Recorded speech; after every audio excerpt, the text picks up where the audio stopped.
Oh, kita nyo, oh, parang Japanese siomai lang, oh.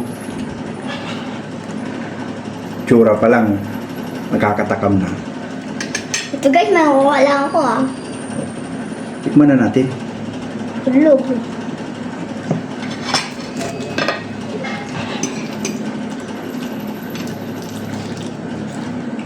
Sarap. Sarap?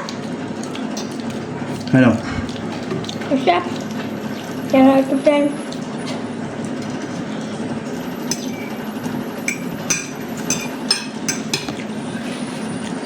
Approve.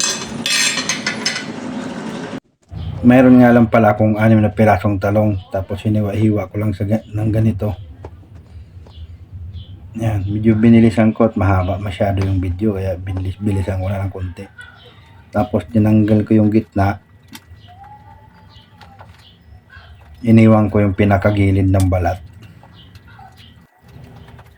Tapos yung pinakagitna pinakuluan ko at dinurog, at hinaluan ko ng 1/4 kilo na baboy. Inagyan ko na rin ng 2 itlog. Tapos lagyan natin ng konti pampalasa. Lagyan ko na rin ng breading mix. Tapos sibuyas bawang. Nalawan ko na rin ng konting harina. Tansyahan lang yung harina, medyo makunat-kunat para hindi malaglag pag linagay dun sa loob. Tapos paminta. Nilagay ko na lang uli sa loob dun sa balat. Ayan, para maging mukhang sushi pag pinirito. At ito na nga. Sama guys, ito. Yan na tayo, may oil. Hanggang magiging, pag nakikita mo, may mga fire apoy guys ha. Ito, maglalagay na tayo.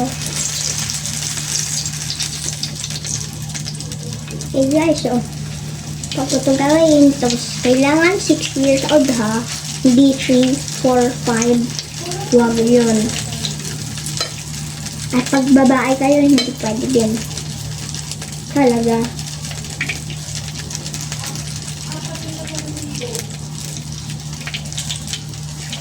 Are you using your bare hands, Daddy?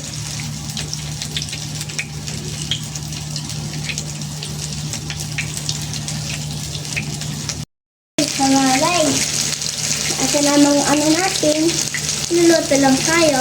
So mga guys, na hindi pa tayo tapos. Hindi natin matapos sila. Medium price natin. Para yan. Kasundan. Ayan guys, natatanggal na guys.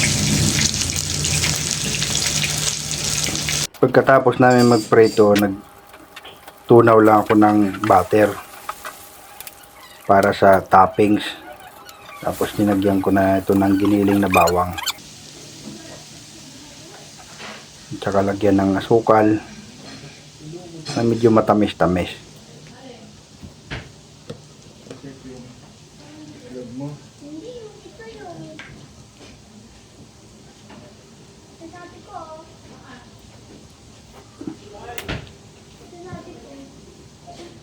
Hanggang sa maging golden brown, binuhusan ko ng harina para medyo lumapot-lapot ng konti.